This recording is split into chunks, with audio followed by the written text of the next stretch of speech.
ஒரு மகாலட்சுமியே நம்ம வீட்டுக்கு குடி வந்த மாரி இருக்குது. வணக்கம் நண்பா! இன்னைக்கு நம்ம மாடு பார்த்தீங்கன்னா, கண்ணு போட்டிருக்குது. காலையில மாடு மேய்க்கும்போது தான் நெனச்சுக்கிட்டு இருந்தேன், இந்த மாரி மாடு இன்னும் கொஞ்ச நாள்ல கண்ணு போட்டுரும் அப்டின்ட்டு. நெனச்ச மாரியே சாயங்காலம் வந்து பார்த்தீங்கன்னா, கண்ணு போட்டுருச்சு. உனக்கு எப்புட்றா மாடு கண்ணு போடுறதெல்லாம் தெரியும்? நீ என்ன வெட்னரி டாக்டரா? நீ படிச்சதோ பிஎஸ்சி ஹோட்டல் மேனேஜ்மென்ட்டு. இப்ப வேல பார்த்துட்டு இருக்கதோ வந்து சைனீஸ் மாஸ்டரா இருக்க. நீ எப்படி இந்த மாடு கண்ணு போடுற விஷயம்லாம் உனக்கு முன்கூட்டியே தெரியும் அப்படின்னு கேட்டிங்கன்னா, நம்ம இப்போ வேணா அந்த யூடியூபரு, சைனீஸ் செஃப் இந்த மாரி பல விஷயங்கள் இருக்கலாம். ஆனா நம்ம சின்ன வயசுல இருந்தே பார்த்தீங்கன்னா, மாட்டுக்கட்டு தரையில வளர்ந்தது தான் அதிகம். இந்த மாரி ஆரம்ப காலத்துல இருந்தே மாடு மேய்ச்சா பழகுனவங்களுக்கு வந்து, மாடு வந்து கர்ப்பமா இருக்கா, அந்த மாடு எப்போ கண்ணு போடும் அப்படின்றதெல்லாம் முன்கூட்டியே அவங்களுக்கு தெரியும். அது அவங்களோட அனுபவமும் கூட. சரி இந்த மாடு கண்ணு போடும்னு உனக்கு எப்புட்றா தெரியும்னு கேட்டிங்கன்னா, அந்த மாடு வந்து அதோட வால் பகுதியில வந்து பார்த்தீங்கன்னா, 2 சைடு வந்து குழி விழுந்திருக்கும். அப்படி குழி விழுகுது அப்படின்னா, அந்த மாடு வந்து கூடிய சீக்கிரம் கண்ணு போட போகுது அப்படின்னு அர்த்தம். ஆனா அது இவ்வளோ சீக்கிரம் போடும்னு நானே எதிர்பார்க்கல. அதே மாரி இன்னைக்கு பார்த்தீங்கன்னா, மாடும் கண்ணு போட்டுருச்சு. நமக்கு ரொம்பவே மகிழ்ச்சியா இருந்துச்சு. ஏன்னு கேட்டிங்கன்னா, நம்ம வந்து இத்தன வருஷ கணக்கா வந்து மழை, வெயிலு, கல்லு, முள்ளுலாம் பார்க்காம மாடு மேய்க்கிறோம் அப்படின்னா, அந்த மாடு வந்து இந்த மாரி கண்ணு போடுறப்பயோ, ஆடு குட்டி போடுறப்பயோ வர்ற சந்தோஷம் வந்து வேற எதுலயுமே இருக்காது. அவ்வளோ ஒரு சந்தோஷமா இருக்கும். நம்மளுக்கெல்லாம் சொல்ல வார்த்தையே இல்ல. அந்த கன்னுக்குட்டியும் பார்த்தீங்கன்னா, பொறந்த உடனே அவங்க அம்மாட்ட தாய்ப்பால் குடிக்கிறதெல்லாம் பார்க்குறதுக்கு அவ்வளோ ஒரு அழகா இருந்துச்சுங்க. இந்த மாரி ஒரு அழகான தருணங்கள்லாம் கிராமத்தில மட்டுமே கிடைக்கும். அதோட அந்த பச்சை முகத்த பார்க்குறப்போ நம்ம மனசுல உள்ள டிப்ரஷன், லவ் ஃபெயிலியர்ன்னு எல்லா கருமமும் பார்த்தீங்கன்னா பறந்து போயிரும். அந்த அளவுக்கு ஒரு சந்தோஷமா இருக்கும் அதோட முகத்த பார்க்க. நம்மலாம் பொறந்தோம்னா எந்திரிச்சு நின்னு நடக்கிறதுக்கு பார்த்தீங்கன்னா, 1 வருஷம், 2 வருஷம் ஆகும். இந்த கன்னுக்குட்டியுமே ஆட்டுக்குட்டிலாம் பார்த்தீங்கன்னா, பொறந்த ஒரு 1/2 மணி நேரத்திலேயே பார்த்தீங்கன்னா, துள்ளி குதிப்பாப்புல. இதெல்லாம் வந்து விலங்குகளுக்கு மட்டுமே சாத்தியம்னு சொல்லணும். அதோட தாய் பாசத்த வந்து ஒரு டைம் நிரூபிச்சுக்கிட்டே இருக்குங்க. பொறந்ததுலேருந்து விடவே இல்ல. அடக்கி குடுத்துக்கிட்டே இருக்காப்புல. இங்கிட்டு இவிங்களுக்கு அது இல்லாம ஒரு சந்தோஷம். ஏன்னு கேட்டீங்கன்னா, இவிங்கலாம் வீட்லயே இருப்பாங்களாம். இவிங்களுக்கு ஒரு ஃப்ரெண்டு கிடைச்ச மாரி நம்மாலும் பொறந்தது. அதனால இனிமே நாங்க 3 பேரு எங்களுக்கு பயம் கிடையாதுன்னு ஒண்ணாவே சுத்திட்டு திரிவாய்ங்க. அதே மாரி நம்மளுக்கு என்ன ஒரு சந்தோஷமான விஷயம்னு கேட்டீங்கன்னா, இன்னும் ஒரு 3 நாளைக்கு தகட்ட தகட்ட சீம்பால் குடிக்கலாம். ரொம்பவே சூப்பரா இருக்கும். இந்த சீம்பால்னா என்னங்கிறது இப்போ உள்ள ஜெனரேஷனுக்குலாம் தெரியுமான்னு தெரியல. இந்த மாடு கன்று போட்டு ஒரு வாரத்துக்கு பார்த்தீங்கன்னா, கறந்த பால் பார்த்தீங்கன்னா, கெட்டு போன மாரி இருக்கும். அததான் சீம்பால்ன்னு சொல்லுவாங்க. இந்த மாடு பார்த்தீங்கன்னா, இதோட புள்ள தான் வந்து இன்னைக்கு கன்று போட்டிருக்கு. அவங்களுக்கு பேத்தி மொற வரும். இன்னைக்கு நம்ம கட்டுத்தரையில பார்த்தீங்கன்னா, எருவ மாடும் நிக்குது, பசு மாடும் நிக்குது. சிலர்லாம் இன்னும் எருவ மாட்ட வந்து, "ச்சீ இதெல்லாம் ஒரு மாடா?" அப்படின்லாம் நெனைப்பீங்க. நம்மளுக்கெல்லாம் அப்படி இல்ல. நம்ம வந்து மனிதர்கள்லயே ஜாதி பார்க்க மாட்டோம். விலங்குகள்ட்டயா பார்க்க போறோம். நம்மலாம் எருவம் பால வந்து அப்படியே பச்சை பாலாவே குடிப்போம். நம்மளுக்கு இந்த எருமை, பசுன்ற டிஃப்ரெண்ட்லாம் கிடையாது. அது தர்ற பாலும் வெள்ளையா தான் இருக்கு. பசுமாடு பர்றதாலும் வெள்ளையா தான் இருக்குன்னு ஒரு தத்துவத்தோட சொல்லிட்டு வைக்கோல் அள்ளி போட்டோம் மாட்டுக்கலாம். ஏன்னா வந்து மாடெல்லாம் ரொம்ப பசியோட இருப்பாங்கள்ல. என்னதான் காலைலலாம் மேய்ச்சிட்டு இருந்தாலும், சாயங்காலம் இந்த மாரி வைக்க போட்டா தான் மாடுகளுக்கு வந்து நைட்டு ஃபுல்லா வந்து வயிறு ஃபுல்லா இருக்கும். சரி அதான் மாட்டுக்கு வைக்க போட்டீங்கல்ல, இனிமே என்ன போய் தூங்க வேண்டியது தானே. ஏன் மாட்டையே பார்த்துக்கிட்டு இருக்கீங்கன்னு கேட்டீங்கன்னா, மாடு கன்று போட்டோனே கூடவே வந்து இளங்கொடின்னு சொல்லிட்டு ஒண்ணு வரும். அது என்னன்னு கேட்டீங்கன்னா, கன்னுக்குட்டி உள்ற இருக்கும்போது அதுக்கு உணவெல்லாம் தந்த ஒரு உறுப்புன்னு நெனைக்கிறேன். அதோட சரியான பேர் என்னன்னு தெரியல. ஆனா, அந்த இளங்கொடி வெளிய வந்ததுக்கப்புறம் பார்த்தீங்கன்னா, அத பத்திரமா எடுத்து வச்சிரணும். அதுக்கு முன்னாடி பார்த்தீங்கன்னா, எங்க அம்மா "இங்க வாடா டீய குடிச்சிட்டு தெம்பா பேசுடா" அப்படின்னு பார்த்தீங்கன்னா, கறந்த பால்லருந்து டீ போட்டு வச்சுட்டாங்க. "என்னடா இன்னும் 1 வாரத்துக்கு சீம்பால் தான்னு சொன்னீங்க. அப்புறம் எப்புட்றா அந்த பால்ல வந்து இப்படி டீ போட்டீங்க? அந்த டீ நல்லாவா இருக்கும்?" அப்படின்னு நீங்க கேட்கலாம். இது வந்து அந்த மாட்டு பால் கிடையாது. அந்த மாட்டோட பால் வந்து கறக்கவும் மாட்டோம். அதாவது இன்னைக்கு கன்னு போட்டுச்சு அப்படின்னா, அத நாளைக்கு தான் கறப்போம். ஒரு நாள் ஃபுல்லா கன்னுக்குட்டிக்க விட்டுருவோம். அப்புறம் எந்த மாட்டோட பால்ன்னு கேட்டீங்கன்னா, இன்னைக்கு கன்னு போட்டதோட அம்மா மாட்டு பால். அந்த பால்ல டீய குடிச்சுட்டு திரும்ப அந்த இளங்குடி ப்ராசஸ்க்கு வந்துட்டோம். இந்த இளங்குடி பார்த்தீங்கன்னா, வெளிய வந்தோனே அத வந்து மாடும் திங்கக்கூடாதாம். அந்த சுத்தி ஏதாவது நாய் இந்த மாரி இருந்துச்சுன்னா, அதுவும் சாப்பிடக்கூடாதாம். அப்படி சாப்பிட்டுச்சு அப்படின்னு கேட்டீங்கன்னா, அந்த மாட்டுல இருந்து வந்து பால் உற்பத்தி கம்மியாயிரும் அப்படின்னு சொல்லுவாங்க.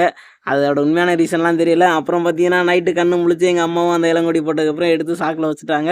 அத எங்க நைனா கொண்டே ஒரு அரச மரத்திலயோ, ஆலமரத்திலயோ கட்டிட்டு வந்துட்டாங்க. ஏன்னா, அங்க தான் வந்து நாயெல்லாம் எதுவும் திங்காது அப்படின்ட்டு. காலையிலேயே ஜம்முன்னு மாட்டெல்லாம் குளியாட்டி, அதுக்கு பொட்டு கிட்டுலாம் வச்சு பால் கறக்க ஆரம்பிச்சுட்டோம். காலையில எந்திரிச்சோனே பால் கன்னுக்குட்டிக்கு தான் அப்படின்றதெல்லாம் விளம்பரத்துல வேணா கரெக்ட்டா வரும். ஆனா, இங்க கதையே வேற. நாங்க தான் பால் குடிக்கிறது. அப்புறம் நம்ம என்னதான் சின்ன வயசுலேருந்து மாடு வளர்ப்பு, மாடு மேய்க்கிறதெல்லாம் இருந்தாலும், நமக்கு இந்த பால் கறக்கிறன்றது வந்து தெரியாத ஒரு விஷயம் தான். தெரியாத மீன்ஸு மாட்டுக்கிட்ட உதவ வாங்க முடியாது. அது ரகசியம். அதாவது அதுக்கு வந்து ஒரு அன்பா பழகி குடுக்கணும். அப்பதான் வந்து நிக்கும். எங்க அம்மாவும் பார்த்தீங்கன்னா, கொஞ்சம் தான் கறந்தாங்க. இந்த பால பார்த்தீங்கன்னா வந்து குளத்துல ஊத்திருவாங்க. குளத்துல, கேணியில அந்த மாரி. நம்மளும் இப்ப அத ஊத்துறதுக்கு தான் பக்கத்துல உள்ள குளத்துக்கு போயிட்டுருக்கோம். இதுக்கு ஒரு நம்பிக்கை என்னன்னு கேட்டீங்கன்னா, கேணியில, குளத்துலலாம் ஊத்துனோம் அப்படின்னா, அதுல தண்ணி ஊர்ற மாரி மாட்டுல பால் ஊரும் அப்படின்ட்டு ஒரு நம்பிக்கை. அது மூட நம்பிக்கையா, இல்ல நம்பிக்கையாங்கிறது அவரவர் நம்பிக்கைய பொறுத்து. சரி இதெல்லாம் கன்னுக்குட்டிக்கு விட்டு பாவம்மா அதோட ஹெல்த்த பார்த்துக்கும் அப்படின்னு சொன்னோம்னா, எங்க அம்மா தலையிலேயே தட்டி சொன்னத மட்டும் செய்டா அப்படிம்பாங்க. அதனால் அடி வாங்குறதுக்கு முன்னாடியே பார்த்தீங்கன்னா அவங்க சொன்ன மாதிரியே பாலையும் கொண்டே குளத்துல ஊற்றிட்டு வந்தாச்சு. சரி அவங்க தான் சொன்னாங்கன்னா, "உனக்கு எங்கடா போச்சு அறிவு? நீலாம் படித்த பையன் தானே, இப்படி கன்னுக்குட்டி குடிக்கணும் இல்லை நீங்கள் குடிக்கணும், ரெண்டும் இல்லாமல் பாலை வீணாக குளத்துல ஊற்றிட்டு வர்றியா?" அப்படின்னு நீங்கள் கேட்கலாம். அதாவது பார்த்தீங்கன்னா, இந்த சீம்பாலை வந்து கன்னுக்குட்டி ரொம்ப குடிச்சிச்சு அப்படின்னா அதுக்கு வந்து லூஸ் மோஷன் போயிருமா, அதுக்காக மாத்திரையெல்லாம் வாங்கிட்டு திரிய முடியாது. அதனால கன்னுக்குட்டி குடிச்சிட்டு மிச்ச பாலை வந்து இந்த மாதிரி கறந்து கீழே ஊற்றிடுவாங்க. மறுநாள்லாம் பார்த்தீங்கன்னா நாங்கள் கறந்து குடிச்சிருவோம். காலையிலேயே மாட்டை வந்து மேய்ச்சலுக்கு ஓட்டிட்டு போகிறோம். ஏன்னு கேட்டிங்கன்னா, இன்னைக்கு ஃபுல் டே நல்லா மேய்ச்சா தான் சாயங்காலம் முறையா வந்து சீம்பால் குடிக்கலாம். அதுவும் நம்ம வயல் வேறு பார்த்தீங்கன்னா கருதறுத்த வயலா, சொர்க்கம் மாதிரி தாங்க. நம்ம பாட்டில் கொண்டே மாட்டை விட்டோம்னா போதும், அவங்க பாட்டில் மேய்ஞ்சிக்கிட்டு இருப்பாங்க. இங்கிட்டு நம்ம பாட்டுக்கு ஜாலியாக ஃபோன் பேசிக்கிட்டு இருக்கலாம் நம்ம லவ்வரோட. என்ன லவ்வர் தான் இல்லாத ஒரு விஷயம். சரி காதலர்களை தட்டிவிடு, தோழர்களை அட்டிவிடு அப்படின்னு சொல்லிட்டு மாடு மேய்ச்சிருந்தலான்னு பார்த்தா, இவங்க பார்த்தீங்கன்னா அடிக்கிற வெயிலுக்கு இருடா நான் ஜம்முன்னு ஒரு குளியலை குளிச்சுட்டு வரேன் அப்படின்னு பார்த்தீங்கன்னா, எல்லா மாடும் வந்து குளத்துல விழுந்துருச்சு. இந்த எருவ மாடுனாலே இதான் ஒன்று, ஆனாவுனா வந்து பார்த்தீங்கன்னா தண்ணிக்குள்ளே விழுந்துரும். அப்புறம் அதையும் கொண்டே காட்டிட்டு இன்னொரு பெரிய அதிர்ச்சி என்னன்னு கேட்டிங்கன்னா, கண்ணு போட்ட மாட்டை காணோம். ரைட்ரா எப்படியும் அது வீட்டுக்கு தான் போயிருக்குன்னு நினச்சி வந்தேன். அதே மாதிரி பார்த்தீங்கன்னா வீட்டில் தான் நிற்கிது. அந்த கேட்டுக்கு அங்கிட்டு அதோட புள்ள நிற்கிது. அதனால இவங்க வந்து பார்த்தீங்கன்னா கேட்டுக்கு வெளியிலே அவங்க புள்ளைய பார்த்துக்கிட்டே நிற்கிறாங்க. இந்த கண்ணு போட்ட மாடை வந்து ரொம்ப பத்திரமா பார்த்துக்கணும். ஏன்னா எப்படி மேய்ச்சிக்கிட்டு இருக்கையில தன்னால் வீட்டுக்கு வந்துடுவாங்க. தன்னுடைய பிள்ளை மேலே உள்ள பாசத்தில். அதே மாதிரி வந்து வெளியே நிற்கிறாங்க. அங்கிட்டு உள்ள அவங்களோட புள்ள படுத்து கிடக்குறாங்க. கண்ணுக்குட்டி பயங்கரமாக இருக்காங்க. நைட்டு பார்த்தப்ப கூட ஒன்றும் தெரில. காலையில் பார்த்தா திமில்லாம் இருக்குது. இந்த மாட்டுக்கு பார்த்தீங்கன்னா வந்து கால்நடை மருத்துவமனைக்கு தான் ஓட்டிகிட்டு போயிட்டு ஊசி போட்டுட்டு வந்தோம். ஊசி போடும்போதே இந்த மாதிரி நல்லா ஒரு நாட்டு கண்ணுக்குட்டி மாதிரி வரணும்னு சொல்லி தான் மருத்துவர்கிட்ட சொன்னோம். அவங்களும் அதுக்கு தகுந்த ஒரு ஊசியை கொண்டுட்டு வந்து போட்டாங்க. அதே மாதிரி பார்த்தீங்கன்னா திமில்லாம் இருக்குது. என்ன ஒன்று, பொம்பளை பிள்ளையா போயிடுச்சு. ஆம்பளை பிள்ளையா இருந்திருந்தா ஜல்லிக்கட்டுக்கு ஓட்டிகிட்டு போகலாம். அதுவும் நம்ம புதுக்கோட்டையா, வாரம் வாரம் ஒரு ஜல்லிக்கட்டு நடக்கும். என்ன நம்ம தான் எங்கிட்டு போக மாட்டோம், அது ரசியம் வேலை அந்த மாதிரி. ஆனால் எதிர்காலத்தில் வந்து நிறையா ஜல்லிக்கட்டு மாடு, முட்டைக்கிடா, சண்டை சேவன்னு வளர்த்து பெருசாக பண்ணணும்னு ஆசை. பார்ப்போம், முயற்சி பண்ணுவோம், நடக்குமான்ட்டு. இன்றைக்கி நம்ம ஊரில் பார்த்தீங்கன்னா சரியான மழையா, மழைக்குதமாக எங்கள் தாயார் பார்த்தீங்கன்னா சுட சுட டீயும் ரஸ்க்கும் கொடுத்தாங்க. அதை குடிச்சிட்டு இங்கிட்டு வந்து பார்த்தோம்னா ஊட்டுறது எங்கிட்டனே தெரியாமல் நம்ம பையன் பார்த்தீங்கன்னா அவங்க அம்மாவோட காலை போயிட்டு முட்டிக்கிட்டு இருக்கான். இல்லை பையன் அது இங்கிட்டு தான் பக்கம் ஊட்டுறா அப்படின்னு நம்ம பிடிச்சி திருப்பி விட்டோம். அதை திருப்பி நல்லா ஊட்டி சுரந்ததுக்கப்புறம் எங்கள் அம்மாவும் பார்த்தீங்கன்னா பால் கறக்கிறதுக்கு ரெடியாக இருந்தாங்க. அது வந்து நம்ம ஸ்ட்ரைட்டாக போயிட்டு மடியை பிடிச்சி இழுத்தோம் அப்படின்னா கண்டிப்பாக வந்து பால் வராது. கண்ணுக்குட்டி போயிட்டு ஊட்டினா அப்படின்னா தான் அந்த வந்து மடி சுரந்து பால் வரும் அப்படின்லாம் சொல்லுவாங்க. அதை பற்றி நமக்கு முழுசாலாம் தெரியாது. அப்புறம் எங்கள் அம்மா கண்ணுக்குட்டிக்கு வந்து பாலை விட்டுட்டு இங்கிட்டு பால் கறந்துக்கிட்டு இருந்தாங்களா, நம்ம வந்து இந்த பையன் அங்கிட்டு மாட்டுக்கிட்ட போகாத அளவுக்கு பார்த்துக்கணும். "நீ என்னடா நாங்கள் சின்ன பயலாக இருக்கோம், என்னை மிரட்டுறியாடா, இருடா நான் வளர்ந்து ஒன்றே முட்டுறேன்டாங்கன்ட்டு" பையன் ரொம்ப கோவமாக இருக்கான் நம்ம மேலே. ஆனால் அவனா மருந்து மருந்து ஓடிடுறான். அப்புறமேட்டு சரி விட்றா போயிட்டு குடிக்கிறேன் அப்படின்னு எங்கள் அம்மா பெரிய மனசு பண்ணி இன்றைக்கி வந்து கம்மி பால் மட்டும் கறந்து கண்ணுக்குட்டிக்கு விட்டாங்க. இதில் வந்து இதனால தான் இன்றைக்கி எங்கள் ஊரில் மழை வந்திருக்குன்னு நினைக்கிறேன். அப்புறம் நம்மளும் பார்த்தீங்கன்னா சீம்பால் செய்கிறதுக்கு வந்துட்டோம். என்னடா இவ்வளோ நுரையா இருக்கேன்னு கேட்டிங்கன்னா, இது வந்து ஸ்டார்டிங்கில் அப்படி தான் இருக்கும். நம்ம வந்து கிண்ட கிண்ட பார்த்தீங்கன்னா சரியாக வந்துடும்.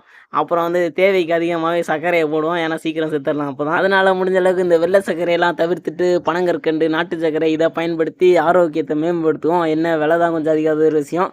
சரி இப்போதைக்கு நல்லா பார்த்தீங்கன்னா சீம்பாலை கிண்டலாம்னு பார்த்தா அது பொங்கிட்டு வருதே தவிர இன்னும் இதாகலை. அதுக்கப்புறம் பார்த்தீங்கன்னா லைட்டாக கட்டி கட்டியாக வர ஆரம்பிச்சிச்சு. சரி அவ்வளோதான் வேலை முடிஞ்சிருச்சுன்னு நம்மளும் சரி இன்னும் கொஞ்சம் நேரம் கிண்டுவோம், இன்னும் நல்லா டைட் ஆகுமோன்னு பார்த்தா அப்புறம் அது அவ்வளோதான். அப்புறம் அங்கேருந்து அதை நேராக கொண்டுட்டு வந்து பூஜை ரூம் கொண்டுட்டு வந்துட்டோம். என்னடா ரொம்ப மூட நம்பிக்கையில் இருக்கியே அப்படின்னு நினைக்காதீங்க. நம்மளை ஆரம்பத்துலேருந்தே சின்ன வயசுலேருந்தே அப்படியே வளர்த்துட்டாங்க. மாடு கன்று போட்டோடனே கறந்த சீம்பாலை வந்து இந்த மாதிரி சாமி முன்னாடி வச்சு பூஜை எல்லாம் பண்ணோம்னா நல்லா வருஷம் ஃபுல்லாக பால் கறக்கும் அப்படின்னு அவங்களோட ஒரு நம்பிக்கை. அதையே அப்படியே நம்மளும் பின்பற்றுவோம். ஆனால் நீங்கள் நம்புறது நம்பாது அது உங்களுடைய விருப்பம். அப்புறம் அப்படியே சாமிக்கு ஒரு பூஜையை போட்டு நம்மளும் வந்து குடிக்க வந்து ஊற்றியாச்சு. வெளியில் பார்த்தீங்கன்னா ஜோரா மழை பெஞ்சிக்கிட்டு இருக்குங்க. இந்த மழைக்கு அதுவும் இந்த சீம்பால் குடிக்கிறதே ஒரு தனி சுவைன்னு தான் சொல்லணும். இந்த சீம்பால் குடிக்கிறதுக்காகவே கிட்டத்தட்ட 10 மாதம் கஷ்டப்பட்டு மாடு மேய்க்கலான்னு தோணும். அந்தளவுக்கு பார்த்தீங்கன்னா அவ்வளோ ஒரு சுவையாக இருக்கும். இன்றைக்கெல்லாம் நிறைய இடங்கள்ல சீம்பால்னு சொல்லிட்டு விற்கிறாங்க, வருஷம் ஃபுல்லாக விற்கிறாங்க. அதெல்லாம் வந்து உண்மையா இல்லை இவங்களாம் ரெடி பண்ணுறாங்களான்னு தெரியல. ஆனால் நம்மளே கண்ணெதிரில் நம்மளுடைய வீட்டு மாட்டில் இருந்து கறந்து சீம்பால் குடிக்கிறதெல்லாம் ஒரு தனி சுவைன்னே சொல்லணும். எனிவேஸ் நண்பர்களே, இந்த மாடு கன்று போடுறத வந்து என்னால் கரெக்டாக வீடியோ எடுக்க முடியல. அந்த நேரம் வேறு சைடு மாடு மேய்ச்சிட்டு இருந்தேன். எங்கள் அம்மா எங்கள் அக்காலாம் சுற்றி நின்றுட்டு இருந்தாங்களா, அப்புறம் தான் வந்து பார்த்தேன் இந்த மாதிரி இருந்துச்சு. அதனால் அது மிஸ் ஆயிடுச்சு. ஆனால் நம்மளோட சேனல் ஸ்டார்ட் பண்ண ஆரம்ப காலத்தில் பார்த்தீங்கன்னா தீபாவளி நேரம் நினைக்கிறேன். அப்போ இதே மாதிரி இன்றைக்கி கன்று போட்ட மாட்டோட தாய் மாடு வந்து பார்த்திங்கன்னா கன்று போட்டுருந்துச்சு. அதை வீடியோ எடுத்திருந்தோம். அதையும் கூட இருக்குது, நேரம் இருந்தால் போய் பாருங்கள். எனிவே நண்பர்களே, இந்த மாடு கன்று போட்டதில் எனக்கு ரொம்பவே சந்தோஷம். அதில் இந்த சீம்பால் குடிக்கிறதுல ரொம்பவே சந்தோஷம். இந்த காணொலியை இத்தோட முடிக்கிறேன். வர்ட்டா நண்பா, வீடியோ முடிஞ்சு மகிழ்வித்து மகிழ்வோம்.